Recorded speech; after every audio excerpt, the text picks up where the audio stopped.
Okay, what you're about to hear is the origin, identity, and purpose of MJ12. And what you're about to hear are the sequences of events involving our government and involving our top leaders from the past and present, and the events known as what you would know as the controversy of the fallen angels and the lies, basically, that we've been told, and the truth of events that you were never told about. During the years following World War II, the government of the United States was confronted with a series of events which were to change beyond prediction its future, and with it the future of humanity. These events were so incredible that they defied the belief system of these leaders at the time.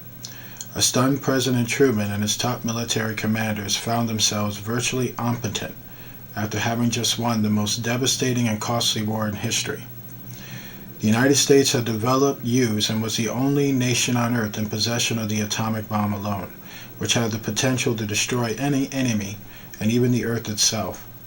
At that time, the United States had the best economy, the most advanced technology, the highest standard of living, exerted the most influence, and fielded the largest and most powerful military forces in history.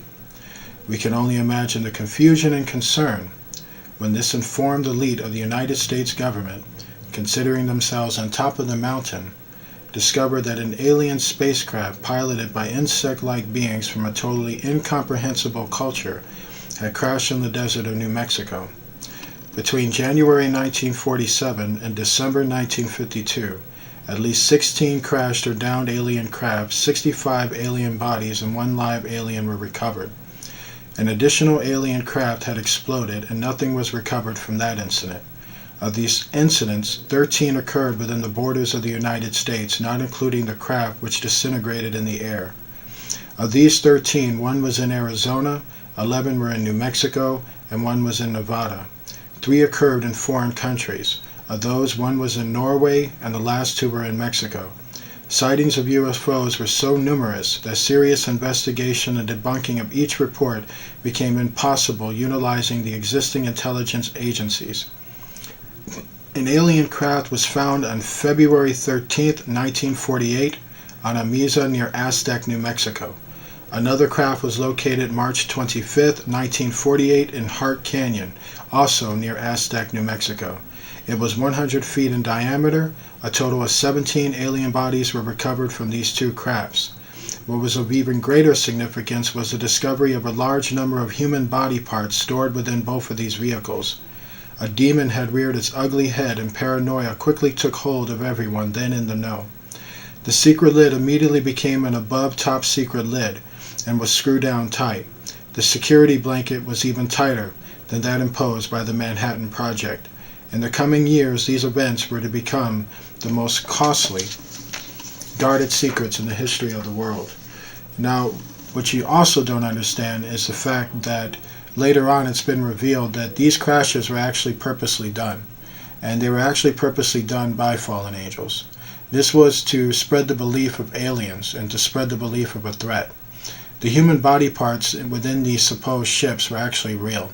Those are people they actually did mutilate to scare them. The vehicles actually were just ancient technology being thrown down. It's to say that the fallen angels had the power to pick things up from other places and just simply throw it on your lawn. A special group of America's top scientists were organized under the name Project Sign in December of 1947 to study the phenomenon. The whole nasty business was contained within the shroud of secrecy, into which from the start the government sealed it up. From the very start, the first thing they thought was nobody is to know about this. Now, if this was a government of faith in Christianity, why would that be their first thing? Also keep in mind that these fallen beings were also known by the hierarchy of the Illuminati government. These particular politicians were of the low order, so imagine the terror to know that beings like this exist and they don't have much of a knowledge of who they are. At the first, they actually thought they were aliens. Project Sign evolved into Project Grudge in December of 1948. A low-level collection and disinformation project named Blue Book was formed under Grudge. 16 volumes were to come out of Grudge, including the controversial Grudge 13. which many people like Bill English saw, read, and revealed to the public. Blue teams were put together to recover the crashed disk and dead or alive aliens. The blue teams were later to evolve into alpha teams under Project Pounce. During these early years, the United States Air Force the blue teams were later to evolve into alpha teams, which are known under as Project Pounce. During these early years, the United States Air Force and the Central Intelligence Agency exercised complete control over the alien secret, as it was known. In fact, the CIA was formed by presidential executive order, first as a Central Intelligence Group for the express purpose of dealing with the alien presence. Later, the National Security Act was passed establishing it as a Central Intelligence Agency. The National Security Council was established to oversee the intelligence community and especially the alien endeavor. A series of National Security Council memos and executive orders removed the CIA from the sole task of gathering foreign intelligence and slowly but thoroughly legalized direct action in the form of covert activities in a home and aboard. Put it to you mildly, CIA black ops at home in the United States.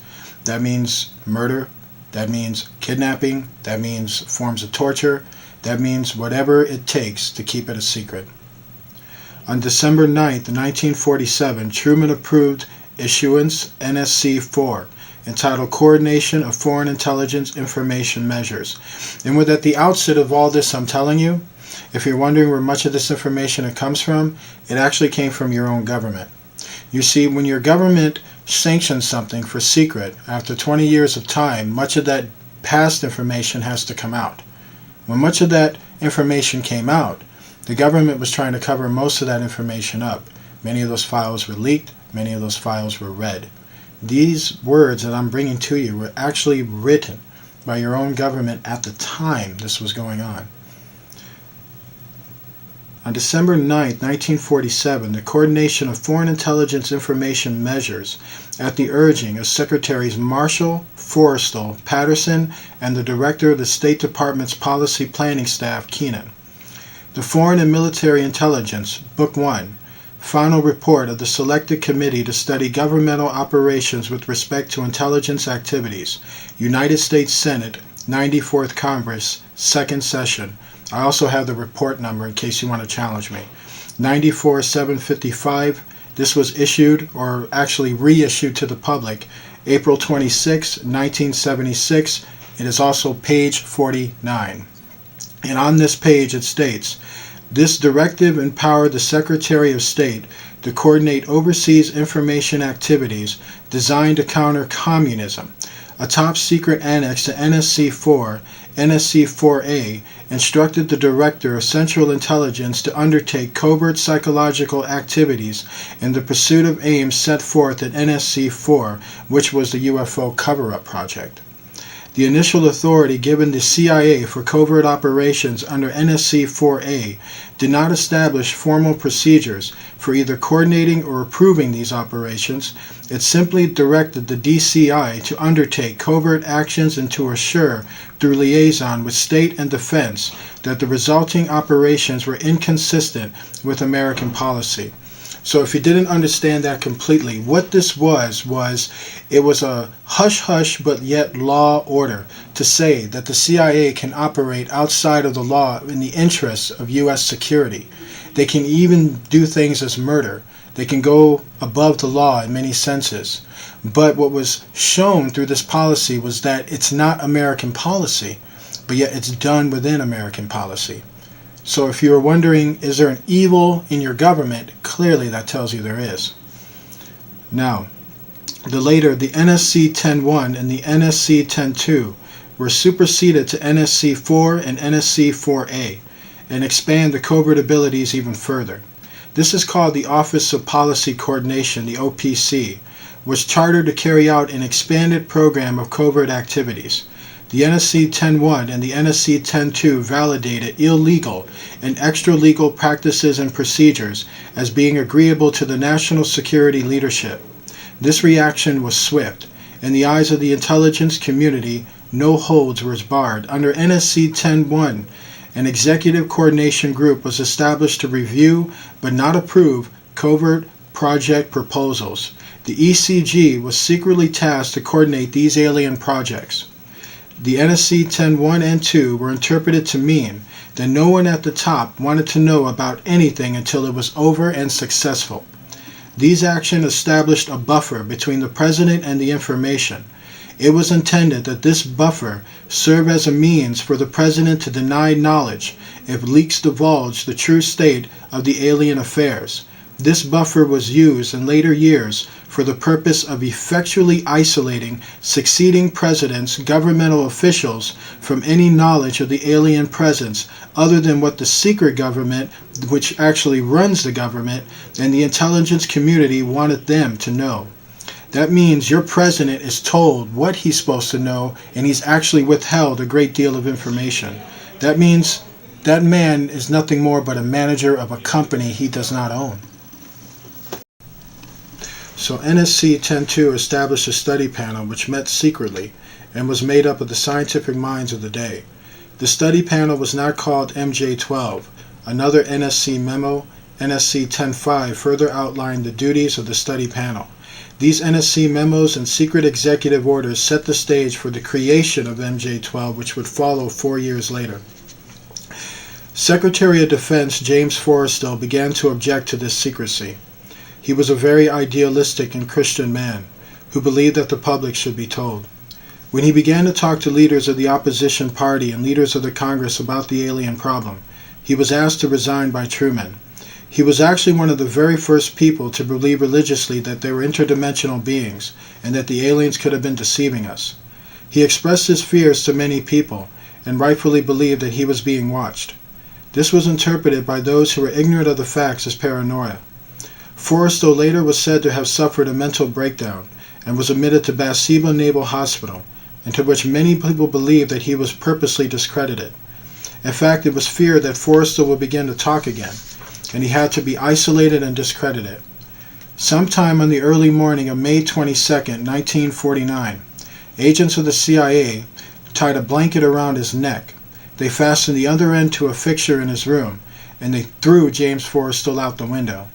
The sheet ended up ending, and he plummeted to his death. He became one of the first victims of the cover-up. Ironically, many other people have died in the very same exact fashion. The live alien that had been taken from the 1949 Roswell crash was named the EBE.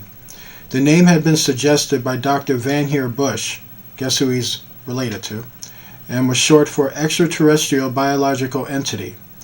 EBE had a tendency to lie, and for over a year would give only the desired answer to questions asked, a fallen angel who happens to lie. Those questions which would have resulted in an undesirable answer went unanswered, meaning EBE, this alien as they thought, liked to play a lot of mind games with his questioners. At some point during the second year of captivity, he began to open up, and the information derived from him was startling to say the least, but much of it is very questionable considering the source. This completion of his revelations became the foundation of what would later be called the Yellow Book. Photographs were taken of EBE, which among others, many people were to see, in which I, who was talking to you, have also seen a photograph of him. In later 1951, EBE became ill. Medical personnel had been unable to determine the cause of EBE's illness. It had no background from which to draw. EBE's system was based upon a fact that he had to process food into energy, much as the same plants.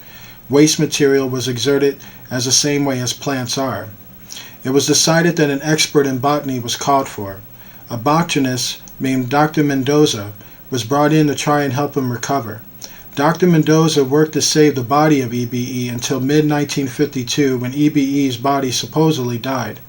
Dr. Mendoza became the expert on alien biology, in which much has been shown that alien biology is actually created or artificial bodies, in which it seems that these beings have the ability to create a body and put themselves within a body, into which to understand it is basically a spiritual being creating a body of kind of a bomb-like flesh, insecto-like flesh.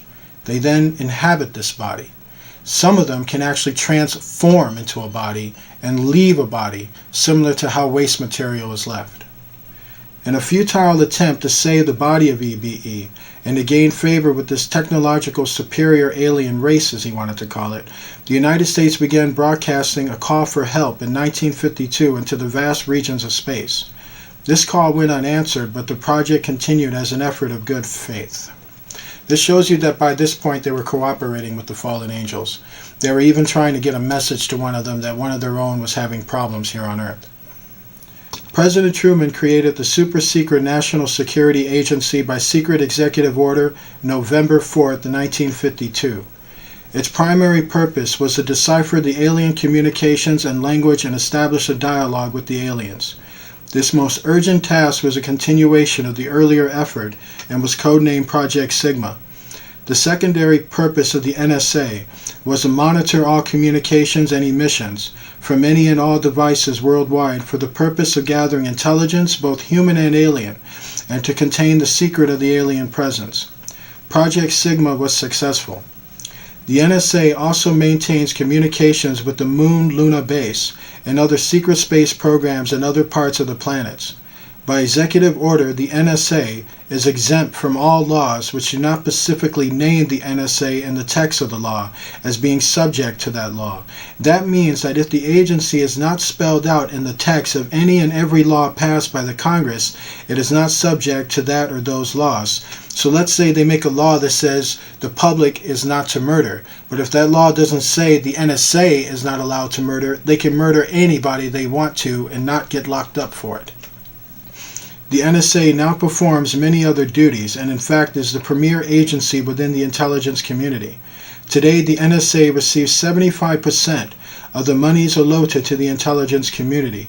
The old saying, where the money goes, therein the power resides, is true, and the money goes back to the House of Rothschild. The DSI today is a figurehead maintained as a public ruse.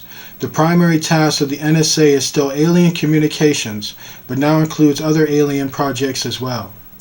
President Truman had been keeping our allies, including the Soviet Union, informed of the developing alien problem since the Roswell recovery. This had been done in case the aliens turned out to be a threat to the human race, into which it never quite figured that if these beings were lying to you from the start, that's usually telling you they are a threat. Plans were formulated to defend the Earth in case of invasion. Great difficulty was encountered in maintaining international secrecy. It was decided that an outside group was necessary to coordinate and control international affairs in order to hide the secret from the normal scrutiny of governments by the press. The result was the formation of a secret society, which became known as the Bilderbergers. The headquarters of this group is in Geneva, Switzerland. The Bilderbergers evolved into a secret world government that now controls pretty much everything because the royal house of Rothschilds, Rockefeller, and the Illuminati family runs, owns, and operates the Bilderberger groups. They are the Bilderbergers. The United Nations was then and is now an international joke. In 1953, a new president occupied the White House. He was a man used to a structured staff organization with a chain of command. His method was to delegate authority and rule by committee. He made major decisions, but only when his advisors were not able to come to consensus. His normal method was to read through and listen to several alternatives, then approve one. Those who worked closely with him have stated that his favorite comment was, just do whatever it takes. He spent a lot of time on the golf course. This was not all unusual for a man who had been career Army with the ultimate position of Supreme Allied Commander during the war, a post which carried 5 stars with it. This president was General of the Army. His name was Dwight David Eisenhower. During his first year in office, 1953, at least 10 more crash discs were recovered along with 26 dead and 4 live aliens. Of the 10, 4 were found in Arizona, 2 in Texas, 1 in New Mexico, 1 in Louisiana, 1 in Montana, and 1 in South Africa. There were hundreds of sightings during the Eisenhower administration. Eisenhower knew that he had to wrestle and beat the alien problem. He knew that he could not do it by revealing the secret to the Congress. Early in 1953, the new president turned to his friend and fellow member of the Council on Foreign Relations, his name was Nelson Rockefeller, for help with the alien problem.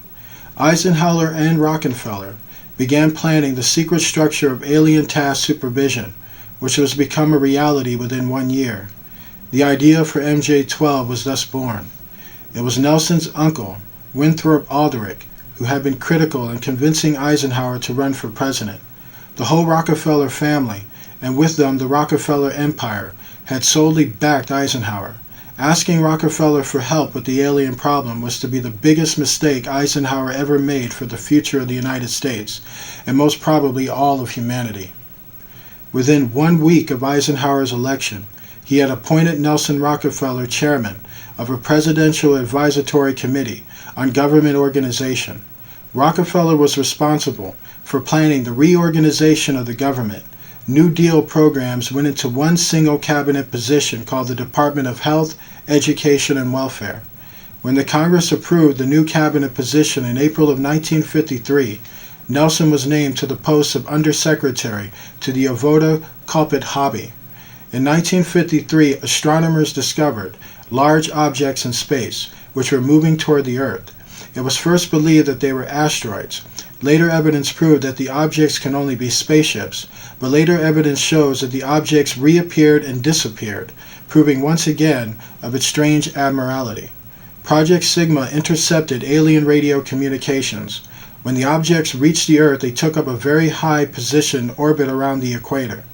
There were several huge-looking ships, and their actual intent was unknown.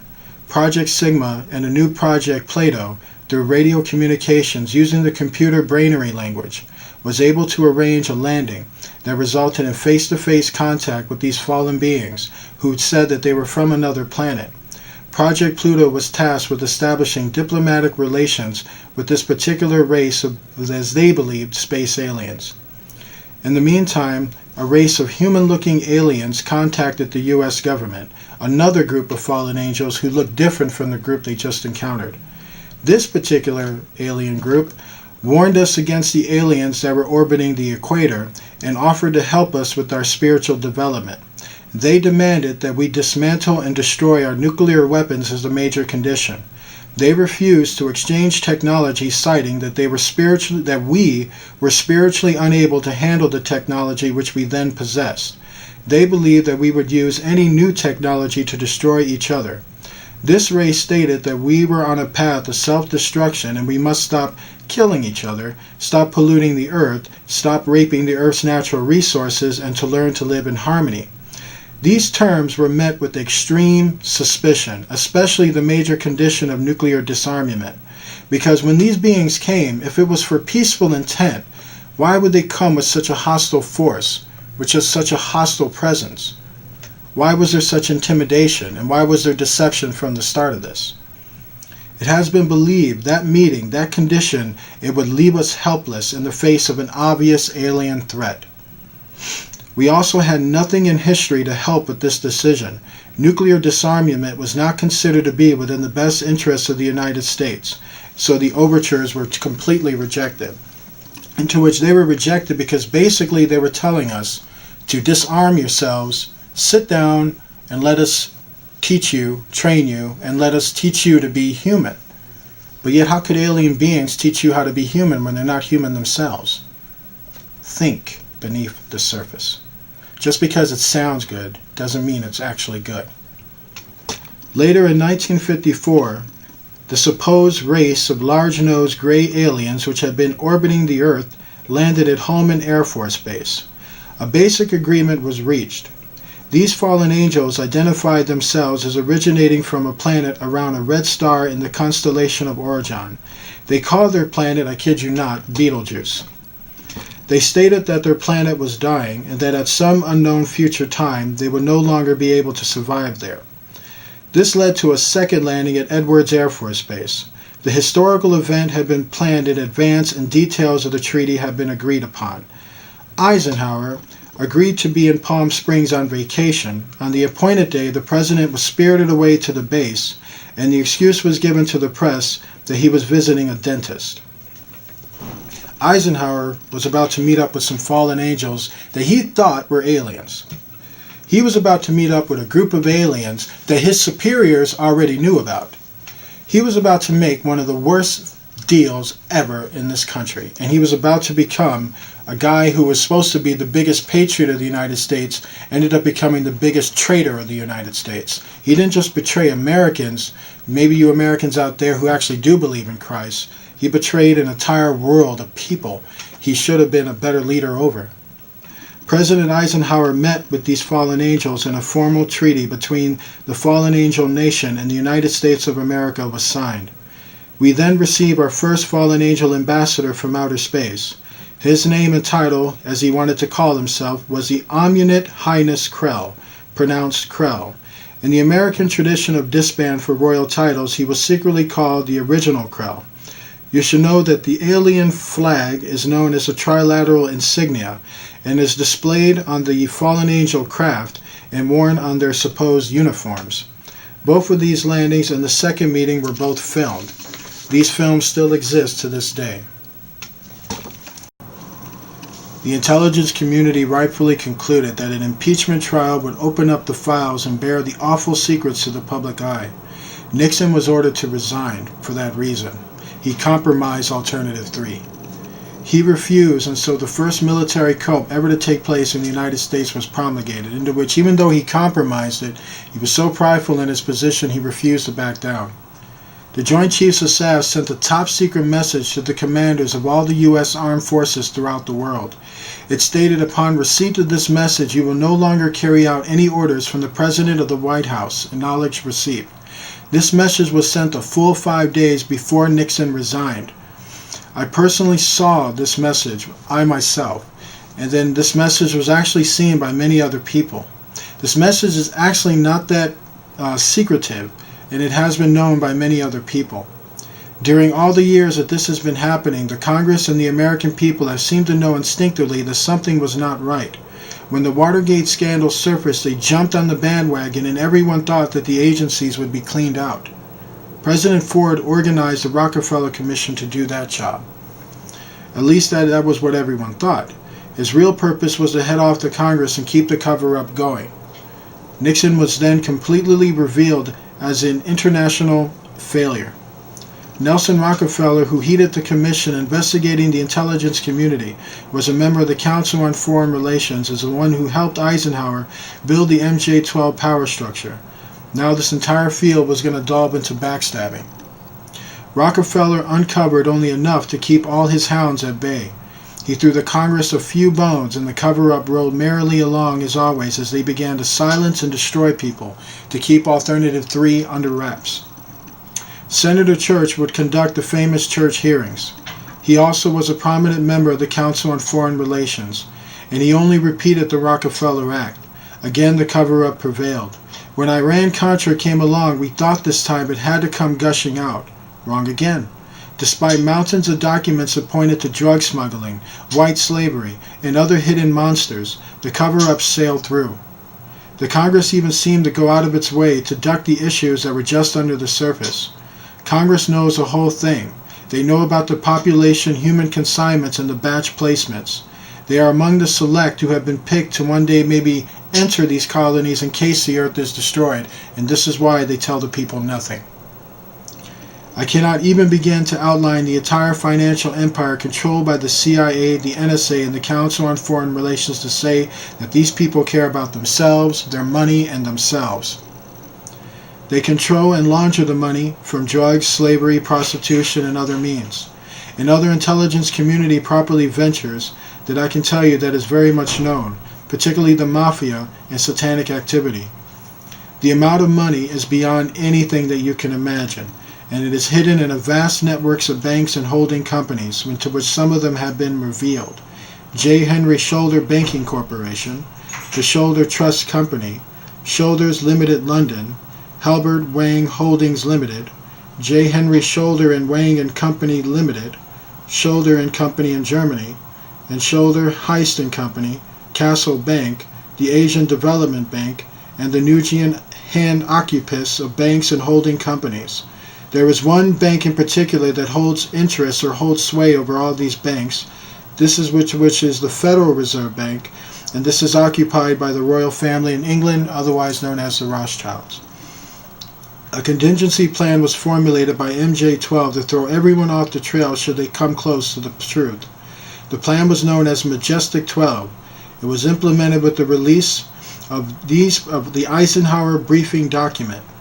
This document is considered a fraud because the document lists the executive order at 092447, a number which does not exist and will not exist for quite a long time at the present rate. You see, Truman wrote executive orders in the 9,000 range. Eisenhower wrote in the 10,000 range. Ford was up to the 11,000 bracket. Reagan only got into the 12,000 numbers. Executive orders are numbered one after another, no matter who occupies the White House, for reasons of continuality, record keeping, and to prevent confusion. Therefore, the document was a fraud to throw people off of what Eisenhower really did in the 1950s. The plan so far was throwing the entire research community off the trail for several years as well, and has resulted in the wasted expenditure of money looking for information which does not exist. It resulted in a total waste of a grant by the Fund for UFO Research, which was given just $16,000, which they can pretty much wipe their nose with, which was given to Stanton Friedman to research the information. Many thousands of man-hours have gone into looking, but if you doubt the secret government's ability to run you through the rose garden, you had better think again. After a contingency plan is in force and is working upon you today, it is a plan to prepare the public for eventual confrontation with the fallen angels. The public is being bombarded with movies, radio, advertising, and TV depicting almost every aspect of the true nature of the fallen angel presence. This includes the good and the bad. Look around and pay attention. The fallen angels are planning to make their presence known, and Revelation, the book of Revelation, backs this up. One day they will attack this planet. The worst contingency plan has also been implemented and is at work right now. For many years now, they have been importing drugs and selling them to the people. They have been importing prostitution, lust. They have been importing guns and violence to rally the people up. Social welfare programs are put into place to create a dependent, non-working element of our society. Women's Lib was put into place to divide the marriage council and make the kids subservient to the state. Drugs and prostitution were implemented mainly to the poor and the minorities. Vernal and AIDS and other bacterial diseases were then infected upon a homosexual culture. They then began to remove the social welfare programs in order to develop a large criminal class that did exist in the 1980s, 50s, and early 60s, and this results in damage has been with us to this day. They encouraged the manufacture and importation of deadly military firearms for the gang and criminal element to use against each other. This was intended to foster a feeling of insecurity, which will lead the American people to voluntarily disarm themselves by passing laws against firearms. Incidents were to be staged to speed up the process by depowering the people through a dumbed-downing of education, and through a dumbed-downing of morals, and through a dumbed-downing of values, and taking away the Bible and the knowledge of Christ that could have helped them overcome it. By using drugs and worshiping Satan in hypnosis processes through television and other means, masking the true identity of the one they serve, the plan is well underway, and so far it works all too well, that Satan has decided to remain in the shadows, while his celebrities and wave of followers choose a representative. This was probably one of the worst treaties ever in the history of this country. And to pretty much let you know, they signed this treaty being played. The fallen angels had already deceived them. The fallen angels offered them candy and made it look sweet, but there were razors all within there. The fallen angels were looking for access. They were looking for a way in. If you make any kind of treaty with them, and I don't care how short or long the treaty is, now you've just let your worst enemy into your house. So on that day, this is what the treaty would stipulate. The fallen angels would not interfere in our affairs, and we would not interfere in theirs. We would keep their presence on earth a secret. They would furnish us with advanced technology and would help us in our technological development. They would not make any treaty with any other earth nation. They could abduct humans on a limited and periodical basis for the purpose of medical examination and monitoring of our development, with the stipulation that the humans would not be harmed, would be returned to their point of abduction. that the humans would have no memory of the event, and that the alien nation would furnish MJ-12 with a list of all human contacts and abductees on a regular scheduled basis. It was agreed that each nation would receive the ambassador of the other for as long as the treaty remained in force. It was further agreed that the alien nation and the United States would exchange 16 personnel, each to the other, with the purpose of learning each from the other.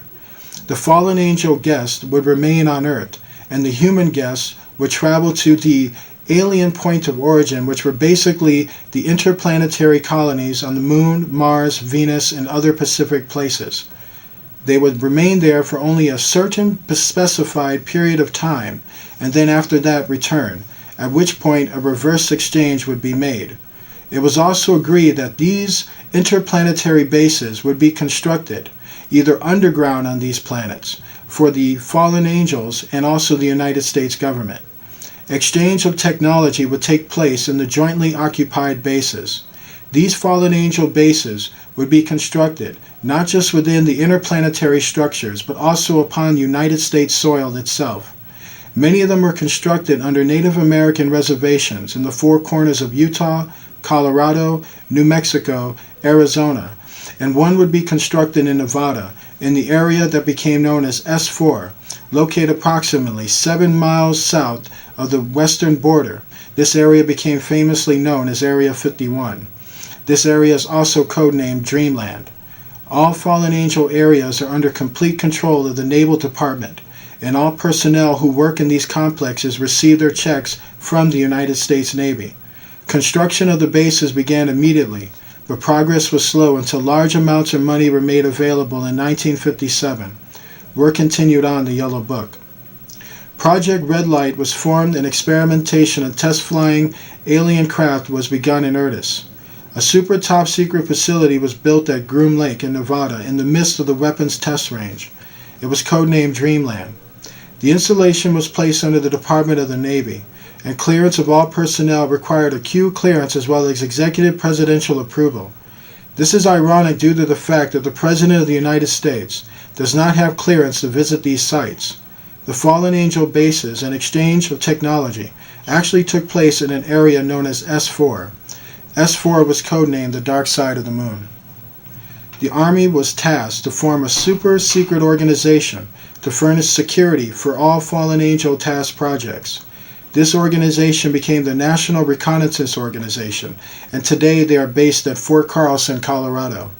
The Pacific teams trained to secure the projects were called Delta teams. A second project, codenamed Snowbird, was promulgated to explain away any sightings of the red light crafts as being Air Force experiments. The Snowbird crafts were manufactured using conventional technology and were flown for the press on several occasions. Project Snowbird was also used to debunk legitimate public sightings of alien crafts. Project Snowbird was very successful, and reports from the public declined steadily until recent years. One of the reasons why they were so successful is because of the multitudes of people they silenced. A multi-million-dollar secret fund was organized and kept by the military office of the White House. This fund was used to build over 75 deep underground facilities. Presidents who asked were told the fund was used to build deep underground shelters for the president in case of war. But the fact is, only a few were built for the president, while many of these were built for the fallen angel task projects.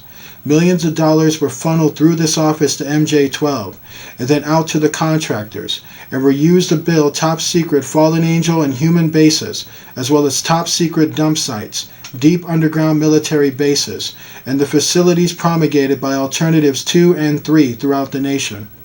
President Johnson used this fund to build a movie theater and pave the road on his ranch.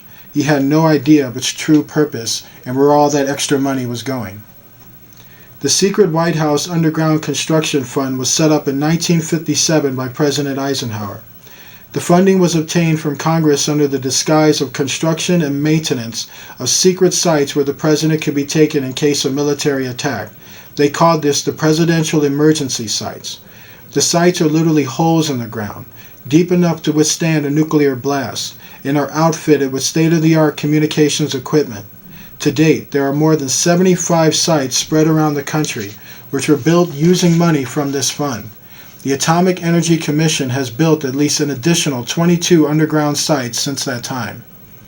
The location and everything to do with these sites were and are considered and treated as top secret. You could literally be murdered for knowing this stuff. The money was and is in control of the military office of the White House, and was and is laundered through a circus web that even the most knowledgeable spy or an accountant cannot follow. As of 1980, only a few at the beginning and end of this web knew what the money was for. At the beginning were Representatives George Monhoon of Texas, the chairman of the House Appropriations Committee and of its Defense Subcommittee, the Representative Robert Sykes of Florida, chairman of the House of Appropriations Military Construction Subcommittee. Today it is rumored that House Speaker Jim Wright controls the money in Congress, and that a power struggle is underway to remove him. At the end of the line were the presidents, MJ-12, the director of the military office, and a commander at the Washington Navy Yard. The money was authorized by the Appropriations Committee, who allotted it to the Department of Defense as a top secret item in the Army construction project. The Army, however, could not spend it, and in fact did not even know what it was for. Authorization to spend the actual money was in reality given to the Navy. The money was channeled to the Chippewa Division of the Navy Engineers, who did not know what it was for either. Not even the commanding officer, who was an admiral, knew what the fund was to be used for.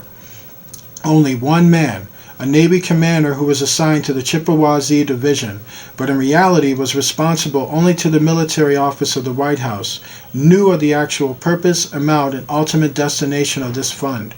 The total secrecy surrounding the fund meant that almost every trace of it could be made to disappear by the very people who controlled it. There has never been, and most likely will never be, an audit of this secret money, and I guarantee you will never find a paper trail.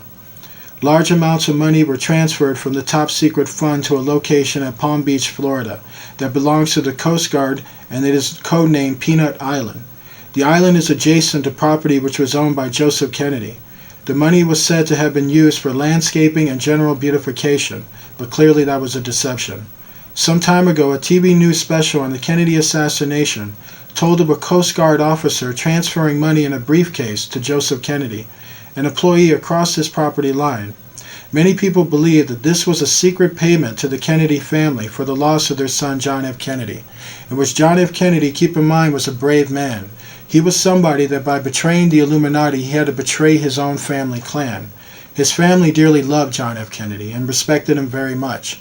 It was the government insiders and the government controllers that wanted him dead.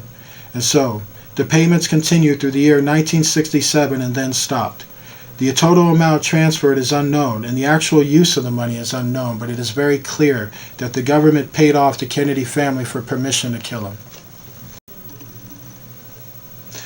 Meanwhile, Nelson Rockefeller changed positions again. This time he was to take C.D. Jackson's old position, which had been called the Special Assistant for Psychological Strategy. With Nelson's appointment, the name was changed to the Special Assistant for Cold War Strategy.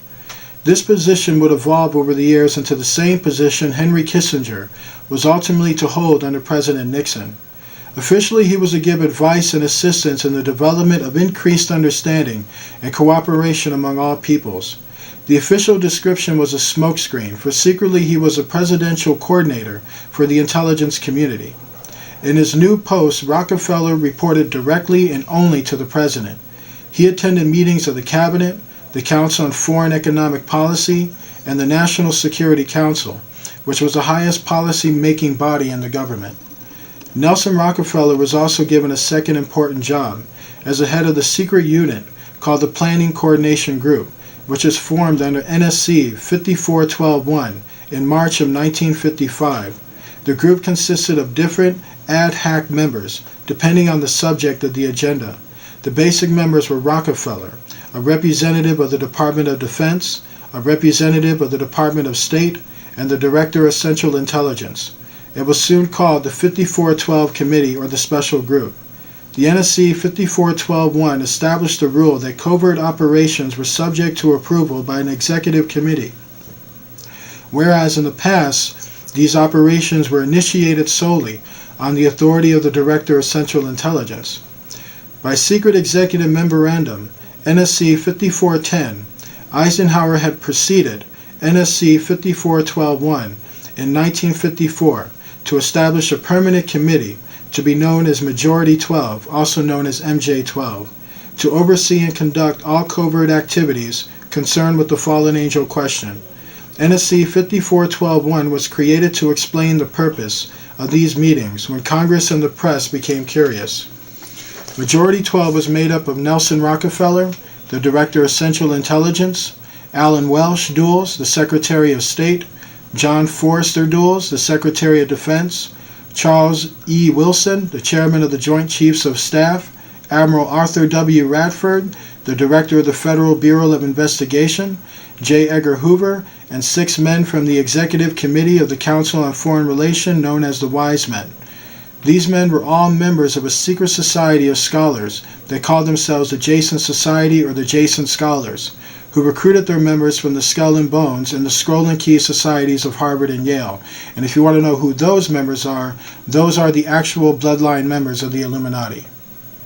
The Wise Men were key members of the Council on Foreign Relations. There were 12 members, including the first 6 from government positions, thus Majority 12. This group was made up over the years of the top officers and directors of the Council on Foreign Relations and later the Trilateral Commission. Gordon Dean, George Bush, Zydwig Brzezinski were among them. The most important and influential of the Wise Men who served on MJ12 were John McCoy, Robert Lovett, Arvil Herman, Charles Bolin, George Kennan, and Dean Akinson. Their policies were to last well into the decade of the 1970s. It is significant that President Eisenhower, as well as the first 6 MJ12 members from the government, were also members of the Council on Foreign Relations. Thorough researchers will soon discover that not all of the Wise Men attended Harvard or Yale, and not all of them were chosen for Skull and Bones or Scroll and Key membership during their collegiate years. It has become very, very clear that they were chosen for much deeper reasons, in which they were chosen because of bloodline, heritage, and relation. Initiation into Skull and Bones usually came at an air base near Dunkirk. I have found that members were chosen on an ongoing basis by invitation based upon merit post-college and was not confined only to Harvard or Yale attendees, and to which this also shows that Skull and Bones is not just confined in Yale, but it actually exists in other places. A chosen few were later initiated into the Jason Society. They were all members of the Council on Foreign Relations, and at the time were known as the Eastern Establishment. This should give you a clue to the far-reaching and serious nature of these most secret college societies. The society is alive and well today, but now includes members of the Trilateral Commission as well. The Trilaterals exist secretly several years before 1973. The name of the Trilateral Commission was taken from the alien flag known as the Trilateral Insignia, in which when these fallen angels appeared like a craft, they had a certain symbol on them. And that particular symbol is actually seen in the Trilateral Commission today. Majority 12 was to survive right up to the present day.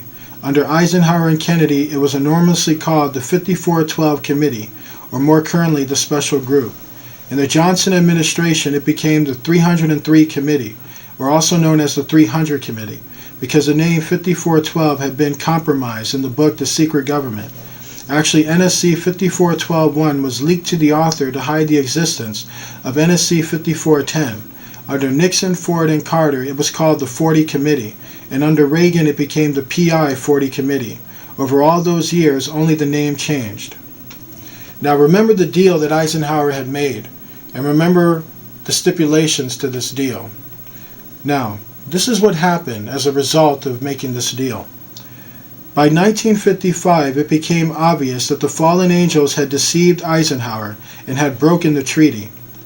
Mutilated humans were being found along with mutilated animals all across the United States.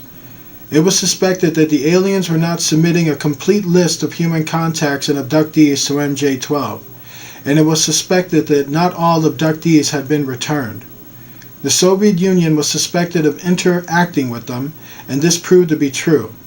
What was even more shocking to learn, that the fallen angels had been and were then manipulating masses of people through secret societies, witchcraft societies, magic societies, the occult societies, and pagan religional societies through what became known as the entertainment industry, the movie industry, the television industry, the radio industry, and any outlet of media.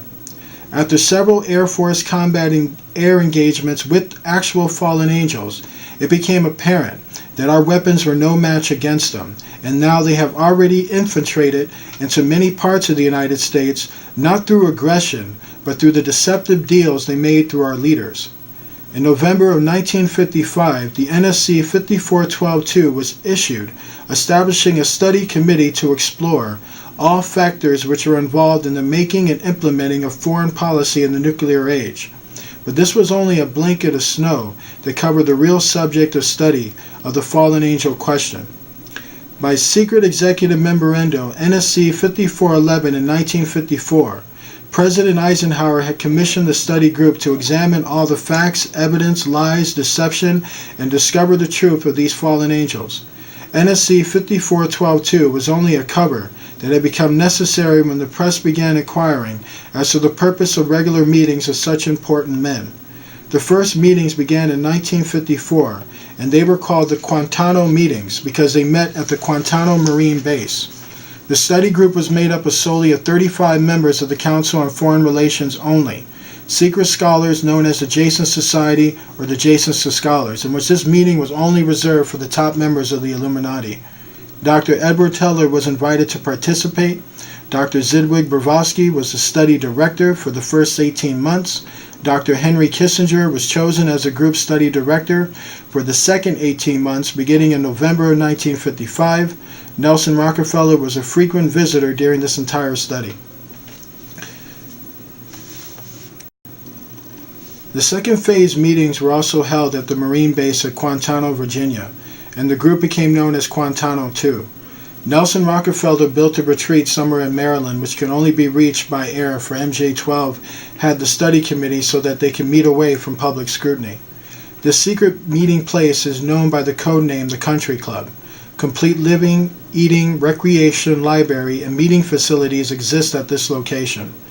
The study group was policy closed in the latter months of 1956, and Henry Kissinger published what was officially termed the Results in 1957 as Nuclear Weapons and Foreign Policy by Henry A. Kissinger, published for the Council on Foreign Relations by Harper & Brothers, New York Publishing. In truth, the manuscript had already been 80% written while Kissinger was at Harvard. The study group continued veiled in secrecy. A clue to the seriousness Kissinger attached to the study can be found in statements by his wife and friends. Many of them stated that Henry would leave home early each morning and return late each night without speaking to anyone or responding to anyone. It seems as if he were in another world which held no room for anyone else. These statements are very revealing. The revelations of the fallen angel presence and actions during the study must have become as a great shock to Henry Kissinger. Henry Kissinger was definitely out of character during the time surrounding these meetings. He was not known to be an overtly religious man, so these things must have completely shocked him. He would never again be affected in this matter, no matter the seriousness of any subsequent event. On many occasions he would work very late into the night after already putting in a full day. This behavior eventually led to his divorce. Later study groups would be led by Dr. Zydwig, again as well as other prominent men. A major finding of the alien study was that the public could not be told, as it was believed that this would most certainly lead to economic collapse of the religious structure, and national panic, what could lead into anarchy. And keep in mind, this was their structure they were afraid would collapse. In true biblical religion, fallen angels have already been revealed to us. We know about them. They're talking about American brainwashing. What they're saying is that if we tell them that they're real, everything else that we're doing is going to come apart. The less they know, the more easily you control them. Secrecy thus continued. An offshoot of this finding was that if the public cannot be told, then the Congress cannot be told. Thus, funding for the projects and research would have to come from outside the government. In the meantime, money was to be obtained from the military budget and from CIA confidential, non-apportioned funds. Just imagine where those funds are coming from. I'm sure there's a lot of people in Africa who are wondering where the money is right now. Another major finding was the fallen angels were using humans and animals for a source of glandular secretions, enzymes, hormonal secretions, blood, and in horrible genetic experiments. The Nephilim, people. The fallen angels explained these actions as necessary to their survival. They stated that their genetic structure had deteriorated and that they were no longer able to reproduce. And if you remember back when the first EBE was pretending to die of his body, this was the deception that they were using. They wanted to appear that they had this certain weakness and that they needed to do these experiments in order to rise above this weakness. But that was absolutely a lie. They used these experiments to create Nephilim breeds, modern-day demons of our time. They stated that if they were unable to improve their genetic structure, their supposed culture would cease to exist. We looked upon their explanations with extreme suspicion because it was very much shown that the nature of their existence to breathe and exist in outer space and earth showed that they had an extra-dimensional source of their existence and thus does not match the story of their weakness. Since our weapons were literally useless against these aliens, MJ-12 decided to continue friendly diplomatic relations with them anyway, until such time as we were able to develop a technology which would then enable us to challenge them on a military basis. And without the knowledge of God, people, that's never going to happen. Overtures would have to be made to the Soviet Union and other nations to join forces for the survival of humanity. In the meantime, plans were developed to research and construct 2 weapon systems using conventional nuclear technology, which would hopefully bring us to parley. Over time, many of the scientists started to realize the interdimensional structure of these supposed aliens when they started to realize that they are not what they claim to be. The results of the research were projects Joshua and Excalibur. Joshua was a weapon captured from the Germans, which at the time was capable of shattering a 4-inch thick armor plate at a range of 2 miles using low-aimed, low-frequency sound waves, and it was believed that this weapon could be effective against the fallen angels when they transform into metallic crafts. Excalibur was a weapon carried by missiles not to exceed 30,000 feet AGL, not to deviate from designated target more than 50 meters, would penetrate 1,000 meters of TOFA hard-packed soil, such that found in New Mexico, would carry a 1 megaton warhead, and was intended for use in destroying the fallen angels in their underground bases. Many people believe that this weapon can destroy the bases, but it has not been shown if it can destroy the actual fallen angels themselves. Joshua was developed successfully but never used to any knowledge. Excalibur was not pushed until recent years, and now there is unprecedented effort to develop this weapon. It's interesting, since Joshua was a successful weapon, and since all the fallen angel apparitions that we have seen, not once has they ever used this weapon against them. The events at Femida in the early part of the century were scrutinized, on suspicion that it was fallen angel manipulation. An intelligence operation was put into motion to penetrate the secrecy surrounding the event. The United States utilizes Vatican moles that had been recruited and nurtured during World War II, and soon obtained the entire Vatican study, which included the prophecy. This prophecy stated that if man did not turn from evil and place himself at the feet of Christ, the planet would self-destruct, and the events described in the book of Revelations would indeed come to pass. But this was actually a warning. It was a warning that went unheeded to the rulers. It stated that a child would be born in 1963 who would unite the world with a plan for world peace and a false religion beginning in 1992. But the false prophecy of this soon began to be revealed. By 1955, the people would discern that he was evil and was indeed the Antichrist, but this was also a prophecy that never came to be. This showed that much disinformation of the Antichrist was being revealed from the fallen angels to hide the true Antichrist, who they knew would be born through the British royal family, a place that they never told us to look. But yet when looked and revealed through the book of Revelation, it shows that much of their symbolism, history, and culture matches the apparitions of what the Antichrist would be.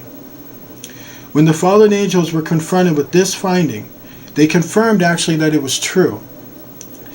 The fallen angels explained that they had also created us through hybridization and had manipulated the human race through religion, Satanism, witchcraft, magic, and the occult, which was the lie.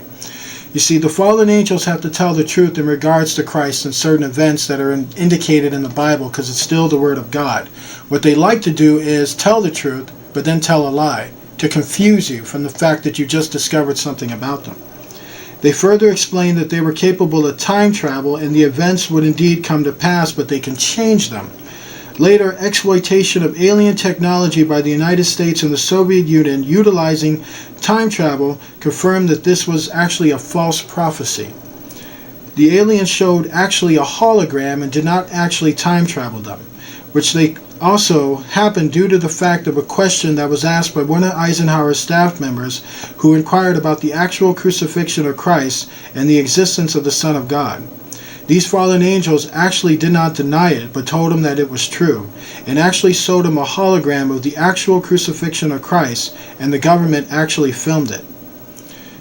They were also the source of many of the pagan religions which had been manipulating throughout all the centuries. The fallen angels began this scenario from the beginning to the return of Christ, which was predicted in the Bible, in which they justify this type of religion as what they were sanctioned for from the beginning.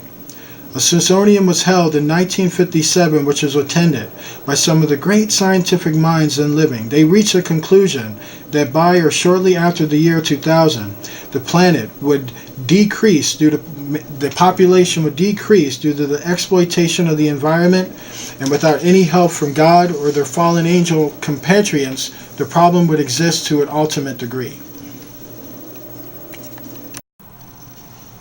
Okay, so we're going to be talking about the real space program and how it connected with the deals with the fallen angels, and how it connected with the deal with the U.S. government, and how the Illuminati orchestrated this particular deception. So it starts with the Jason scholars, into which they were ordered to study the scenario and make recommendations from their findings. The Jason Society confirmed the finding of the scientists and made 3 recommendations. They called them Alternatives 1, 2, and 3. Alternative 1 was to use nuclear devices to blast holes in the stratosphere, from which the heat and pollution could escape into space. Also, change the human cultures from that of exploitation into cultures of environmental exploitation, concerned about environmental concerns more so than human pressing needs. Of the 3, this was decided to be the less very much too coherent the nature of man, and the additional damage the nuclear explosions would themselves create would cause devastating holes in the environment. This was to over time cause drastic changes upon the earth. Alternative 2 was to build a vast network of underground cities and tunnels, in which a select representation of all cultures and occupations would survive and carry on the human race. These cultures, or these particular underground cities, were to be built within the solar system, upon certain planets and within underground bases of the United States. The rest of humanity will be left to fend for themselves on the surface of the planet in case of an attack from the fallen angels. Alternative 3 was to exploit the fallen angel and conventional technology in order for a select few to leave the earth and establish colonies in outer space. Right now there are batch consignments of human slaves who have been used for manual labor, who have been assigned to places like the moon, codename Adam, who have been assigned to places like Mars, codename Eve. They are currently right now being used as slave labor, and they do not have any rights. All 3 alternatives, including birth control, sterilization, and the introduction of deadly microbes to control or slow the growth of the Earth's population. AIDS is only one result of these plans. It was decided, since the population must be reduced and controlled, that it would be the best interest of the human race for them to rid themselves of the undesirable elements of society, namely minorities and homosexuals, to carry them with venereal diseases. The joint U.S. and Soviet leadership dismissed Alternative 1, but ordered to begin work on Alternative 2 and 3. Alternative 1 was actually dismissed because the experiments that were done by nuclear explosions already caused Alternative 1. In 1959, the RAD Corporation hosted a deep underground construction symposium. In the symposium report, machines are pictured and described which could bore a tunnel 45 feet in diameter at the rate of 5 feet per hour.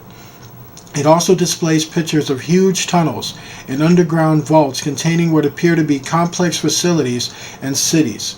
These particular places have been seen on the moon, they have been seen on Mars, they have been seen on pictures of Venus, and they have been seen in pictures of an unknown planet. It appears that the previous 5 years of all-out underground construction lies testament to the speed of the drill, which made significant progress by that time. The future powers decided that one means of funding all the Fallen Angel contact projects and all the other black projects was to corner the illegal drug market, corner the illegal slavery market, gun market, or any kind of black market agency. A young, ambitious member of the Council on Foreign Relations was approached. His name was George Bush Sr., who at the time was the president and CEO of Zapata Oil based in Texas. Zapata Oil was experimenting with the new technology of offshore drilling. It was currently thought that drugs would be shipped from South America to offshore platforms by using fishing boats, where would then be taken to shore by normal transportation used for supplies and personnel, and not just drugs, slavery, guns, pornography, and other types of things. By this method, no custom or law enforcement agency was subject to cargo to search. George Bush agreed to help and organize the operation in conjunction with the CIA. The plan worked better than anyone had thought, and has since expanded worldwide, and there are now many other methods of bringing illegal drugs, prostitutions, guns, and other forms of vices into the country. It must always be remembered that George Bush began the sale of drugs, prostitution, gun running, and many vices to our children, teenagers, and other people in the United States.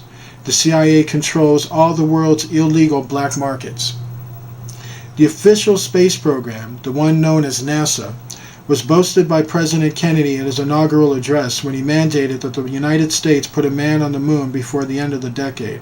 Although innocent in its conception, this mandate enabled those in charge to funnel vast amounts of money into black projects and conceal the real Illuminati space program from the American people, the one that is completely conjoined and operated by the NSA. President Kennedy's vision of NASA was something honorable. A similar program in the Soviet Union served the same purpose. In fact, a joint Fallen Angel United States and Russian bases already existed on the Moon and Mars at the very moment Kennedy spoke those words, and Kennedy had no idea about it at that point. On May 22, 1962, a space probe landed on Mars and confirmed the existence of an environment which can support life and animal life, something that was already known. Not long afterward, the construction of a colony of Americans and Russians, but primarily to be operated by Americans on the planet Mars, began in earnest. Today, cities exist on Mars populated by especially selected people from different cultures and occupations taken from all over the earth, as well as the slave labor from all different cultures of the earth. A public charade of antagonism between Russia and the United States has been maintained over all these years in order to fund these projects in the name of national defense, when in fact they are also the closest allies, showing the Cold War was in fact a front. Projects like Star Wars often funded these projects as well. At some point, President Kennedy discovered the truth about the fallen angels, about the black markets, the drugs, the slavery, and about the real space program and the colonies on the planets. He issued an ultimatum in 1963 to MJ-12. President Kennedy assured them that if they did not clean up the problem, he would. He informed MJ-12 that he intended to reveal the presence of the fallen angels, the presence of the Illuminati to the American people within the following year, and he ordered a planned development to implement this decision and initialize it in order to clean the problem that was escalating within the government. President Kennedy was not a member of the Council on Foreign Relations. He knew nothing about Alternatives 1, 2, or 3. Internationally, the operations were supervised by an executive committee known as the Policy Committee. In the United States, they were supervised by MJ-12, and in the Soviet Union by its sister organization. So President Kennedy's decision struck fear into the hearts in charge. This is why his assassination was so needed. His assassination was ordered by the Policy Committee, and the order was carried out by agents of MJ-12 in Dallas, also within CIA. President John F. Kennedy was murdered by the Secret Service agent who drove his car in the motorcade, and the act is plainly visible in the film. Watch the driver and not Kennedy when you view the film. All of the witnesses who were close enough to the car to see William Gere shot Kennedy were themselves all murdered within 2 years of the event. William Gere, a very crack-shot artist, shot Kennedy right in the head. And he also did this right in front of his wife. The Warren Commission was of Frost and Council on Foreign Relations members made up the majority of its panel. They succeeded in snowing and covering up and lying to the American people. Many other patriots who attempted to reveal the fallen angel's secret have also been murdered throughout the intervening years.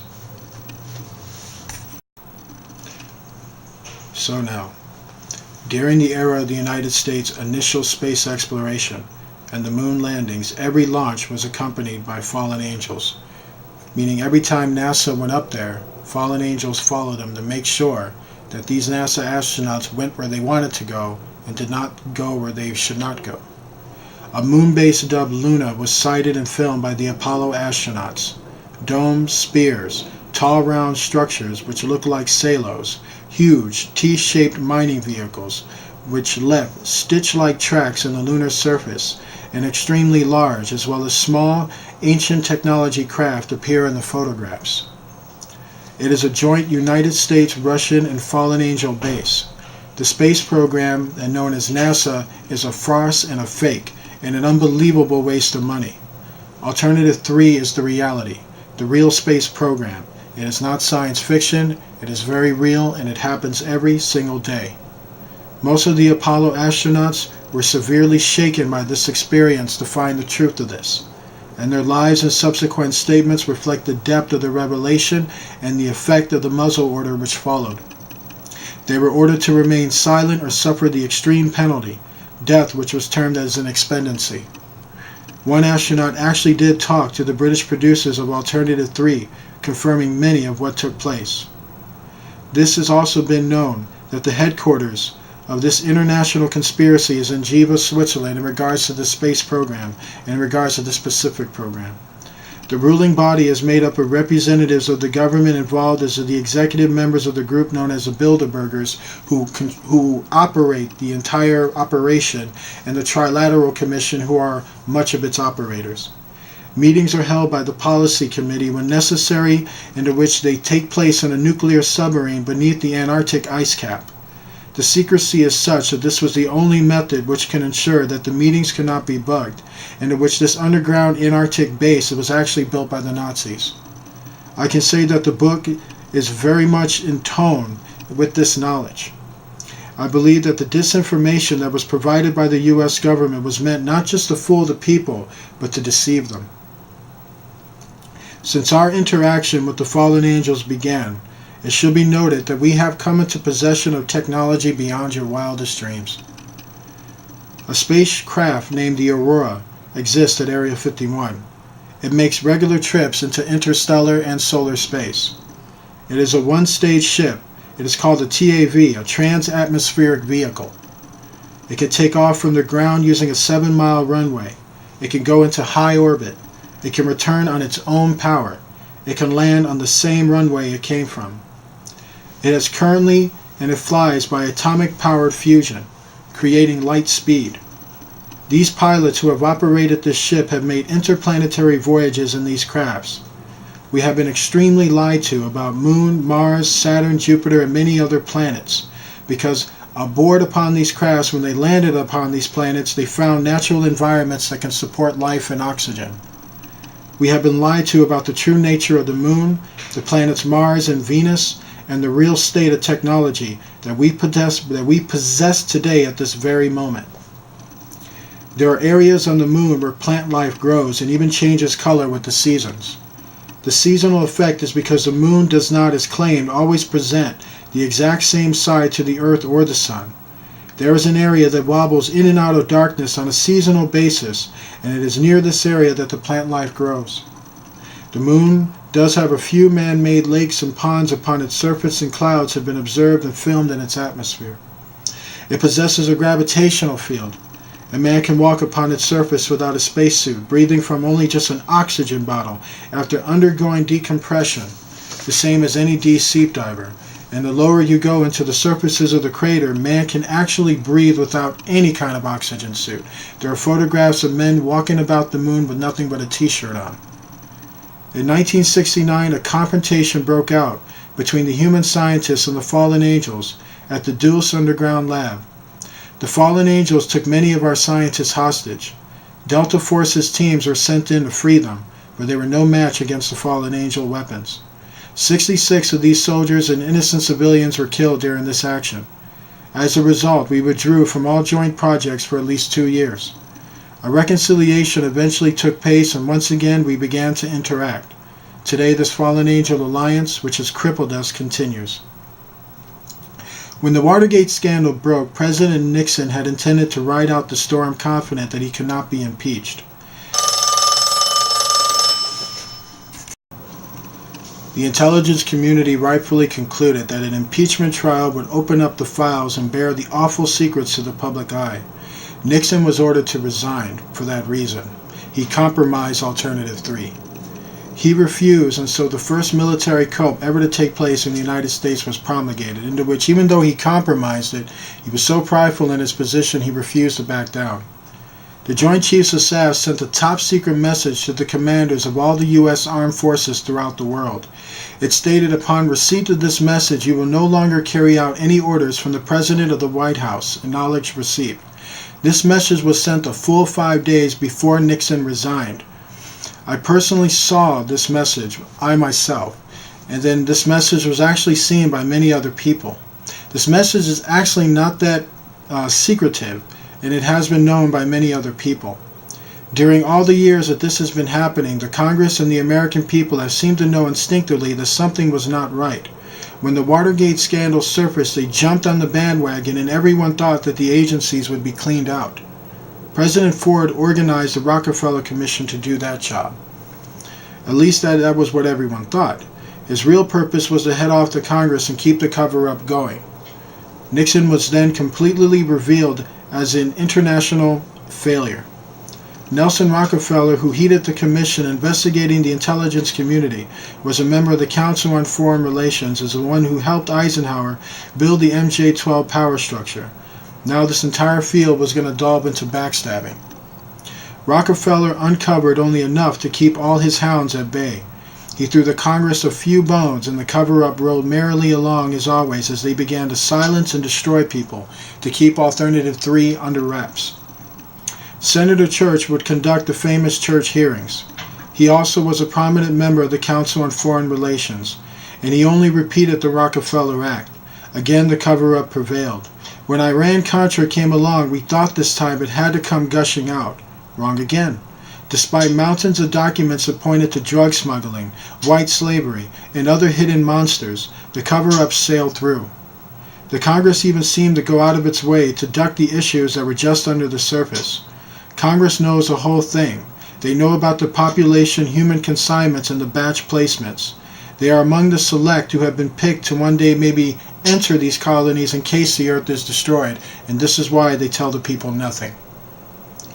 I cannot even begin to outline the entire financial empire controlled by the CIA, the NSA, and the Council on Foreign Relations to say that these people care about themselves, their money, and themselves. They control and launder the money from drugs, slavery, prostitution, and other means. In other intelligence community properly ventures that I can tell you that is very much known, particularly the mafia and satanic activity. The amount of money is beyond anything that you can imagine, and it is hidden in a vast networks of banks and holding companies, to which some of them have been revealed. J. Henry Shoulder Banking Corporation, the Shoulder Trust Company, Shoulders Limited London, Halbert Wang Holdings Limited, J. Henry Shoulder and Wang and Company Limited, Shoulder and Company in Germany, and Shoulder Heist and Company, Castle Bank, the Asian Development Bank, and the Nugian Hand Occupus of banks and holding companies. There is one bank in particular that holds interest or holds sway over all these banks. This is which is the Federal Reserve Bank, and this is occupied by the royal family in England, otherwise known as the Rothschilds. A contingency plan was formulated by MJ-12 to throw everyone off the trail should they come close to the truth. The plan was known as Mijestic 12. It was implemented with the release of the Eisenhower briefing document. This document is considered a fraud because the document lists the executive order at 092447, a number which does not exist and will not exist for quite a long time at the present rate. You see, Truman wrote executive orders in the 9,000 range. Eisenhower wrote in the 10,000 range. Ford was up to the 11,000 bracket. Reagan only got into the 12,000 numbers. Executive orders are numbered one after another. no matter who occupies the White House, for reasons of continuality, record-keeping, and to prevent confusion. Therefore, the document was a fraud to throw people off of what Eisenhower really did in the 1950s. The plan so far was thrown the entire research community off the trail for several years as well, and has resulted in the wasted expenditure of money looking for information which does not exist. It resulted in a total waste of a grant by the Fund for UFO Research, which was given just $16,000, which they can pretty much wipe their nose with, which was given to Stanton Friedman to research the information.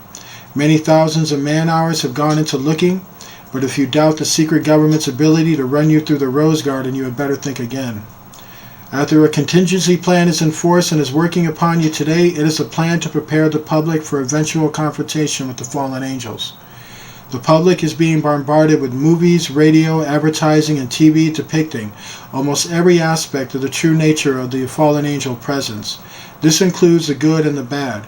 Look around and pay attention. The fallen angels are planning to make their presence known, and Revelation, the book of Revelation, backs this up. One day they will attack this planet. The worst contingency plan has also been implemented and is at work right now. For many years now, they have been importing drugs and selling them to the people. They have been importing prostitution, lust. They have been importing guns and violence to rally the people up. Social welfare programs are put into place to create a dependent, non-working element of our society. Women's lib was put into place to divide the marriage council and make the kids subservient to the state. Drugs and prostitution were implemented mainly to the poor and the minorities. Vernal and AIDS and other bacterial diseases were then infected upon a homosexual culture. They then began to remove the social welfare programs in order to develop a large criminal class that did exist in the 1980s, 50s, and early 60s, and this results in damage has been with us to this day. They encouraged the manufacture and importation of deadly military firearms for the gang and criminal element to use against each other. This was intended to foster a feeling of insecurity, which will lead the American people to voluntarily disarm themselves by passing laws against firearms. Incidents were to be staged to speed up the process by depowering the people through a dumbed-downing of education, and through a dumbed-downing of morals, and through a dumbed-downing of values, and taking away the Bible and the knowledge of Christ that could have helped them overcome it. By using drugs and worshiping Satan in hypnosis processes through television and other means, masking the true identity of the one they serve, the plan is well underway, and so far it works all too well, that Satan has decided to remain in the shadows, while his celebrities and wave of followers choose to represent him. So, due to the wave of crime sweeping the nation, they will convince the American people that a state of anarchy exists within the major cities. They are now building their case almost nightly on TV and daily in the newspapers. When public opinion has been won over to this idea, they intend to state that a terrorist group armed with a nuclear weapon has entered the United States, and that they plan to detonate this device in one of our cities. The government will then suspend the Constitution and declare martial law through any one of these avenues. The secret fallen angel army or implanted humans, the Nephilim and all descenders, followers, which translates into anyone they choose, will be rounded up and will be placed, into which they will go into protection. The ones that they choose to be a threat, the resistance, will be rounded up and will be placed in concentration camps, which already exist throughout the country. These particular workers will enter a phase. They are each 1 mile square, and the phase is oppression. The people whom they intend to place in these concentration camps, destined to make up the reported batch consignments of slave labor needed by the space colonies. The media, radio, TV, newspapers, and computer networks will be nationalized and seized. Anyone who resists will be taken or killed, into which most of the people who will be enslaved will most likely be followers or underlings, normal people who just averagely follow them and find themselves displaced in a society where they no longer live by the tradition of their American culture. This entire operation was rehearsed by the government and military in 1984 under the code name Rex 84, and it went off without a hitch.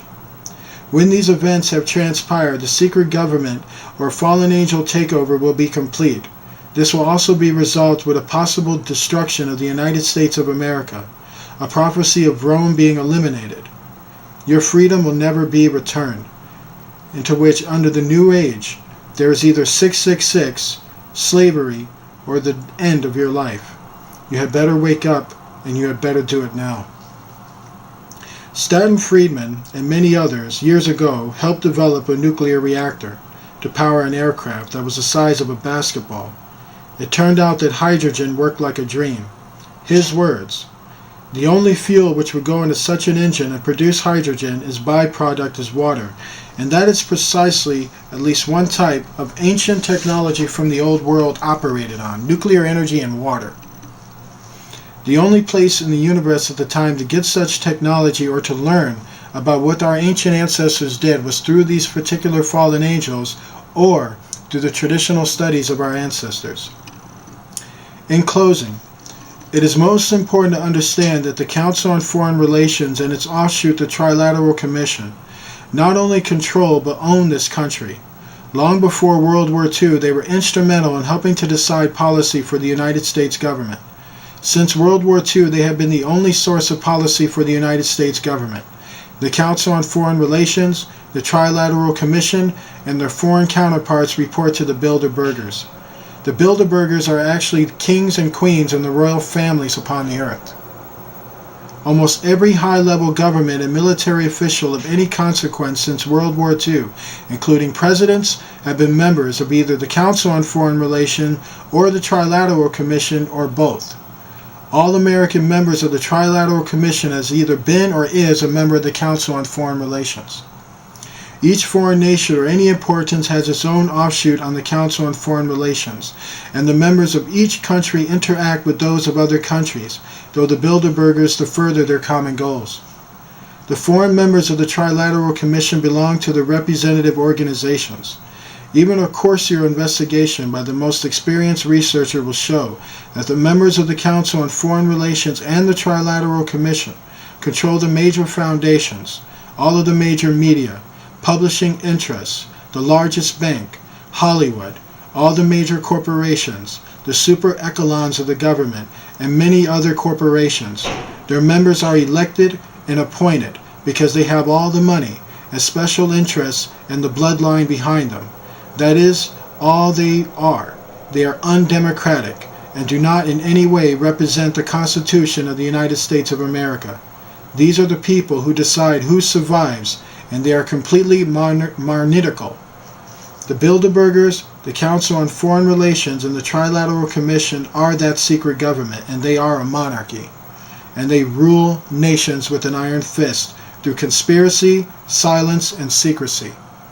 The study group known as the Jason Society and the Jason Scholars and the top echelon of the government, which consists mostly of your rulers.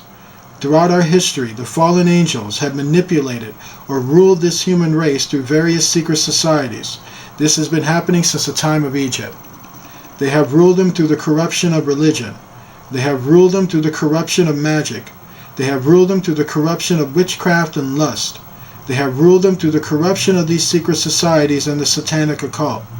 The Council on Foreign Relations and the Trilateral Commission are in complete control of the fallen angel technology, and unknowns and beknownst to them, much of this technology is not fallen angel technology. It is human ancient technology being used all over again. Control of the nation's economy is also being done through this. Eisenhower was the last president to know the entire overview of the fallen angel problem, but he was the most deceived of them all. Succeeding presidents were told what MJ-12 and the intelligence community wanted them to know.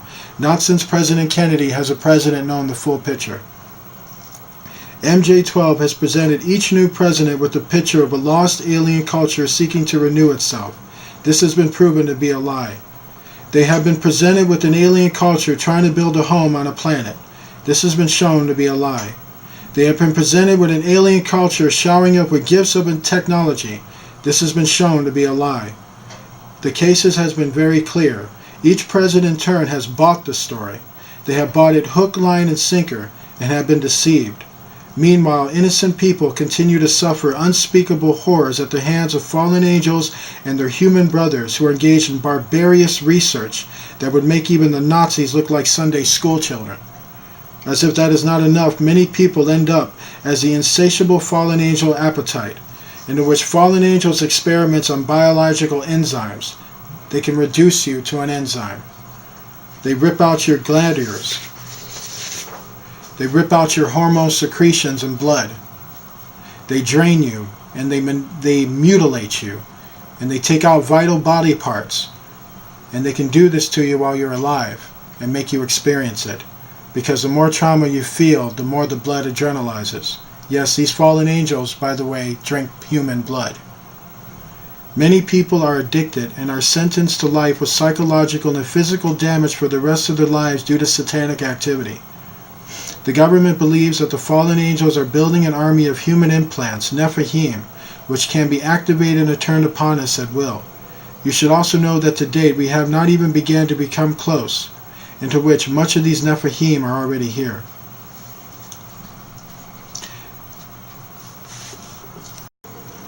So therefore we are being manipulated by a joint fallen angel human power structure, which will result in the partial enslavement of the human race. But keep in mind, most of that enslavement is already from the rulers to those that can follow them. Generally, Christians will most likely be killed during this period. We must use any and every means available to prevent much of this from happening. But at the same time, some of this is destined to happen. The government has been totally deceived, and we are being manipulated by a fallen angel power which results in the total enslavement and or destruction of their own human race. So we must use any and every means available to prevent this from happening, but I believe that this can only be done through prayer, this can only be done through the spreading of knowledge, and this can only be done through any type of power or opportunity given. Something else is happening which is beyond our ability to understand at this time, for those who do not have knowledge. So we must force disclosure of all the facts, discover the truth, and act upon the truth. In any case, we must force disclosure of the truth, or no matter what happens, we will surely deserve it. The situation in which we find ourselves is due to the actions and inactions of the misguidance of our own rulers. It is our rulers' fault, and it is also our own fault as a people for not recognizing this truth in the first place. Through ignorance or misplaced trust, we as a people have abdicated our role as the watchdog of our government. Our government was founded of the people, for the people, by the people, as we were told. But much of that was always just a political line. There was no mention or intent to ever abdicate our role and place our total trust in a handful of men who met secretly and decided our fate for us. In fact, the structure of our government was designed to prevent that from ever happening. Any government, for that matter. If we had done our jobs in our faith, and if you rulers would have done your job, these citizens and most of the nations would not have been brought to this point. We are truly become a nation of sheep sleeping in the fields. Sheep are always eventually led to slaughter. Sooner or later you have to stand up for what's right as your forefathers did before you. I remind you that the Jews of Europe marched obediently to the ovens, after having been warned, believing all the while the facts could not possibly be true. They couldn't possibly be genociding a whole group of people. When the outside world was told of the Holocaust occurring in Hitler's Europe, it wasn't believed. I state here and now that Hitler was manipulated by these same fallen angel beings.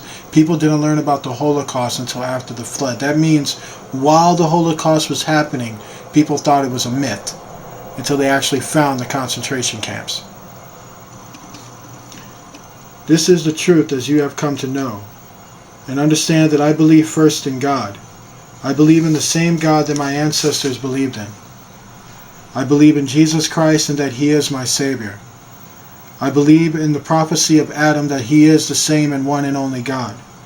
I have given my oath to protect and defend the Constitution of the United States, but only as a citizen and not as any type of person who is going to be subjected to foreign invaders. I intend to fulfill the oath that I made to God, to honor the government and put Him above it.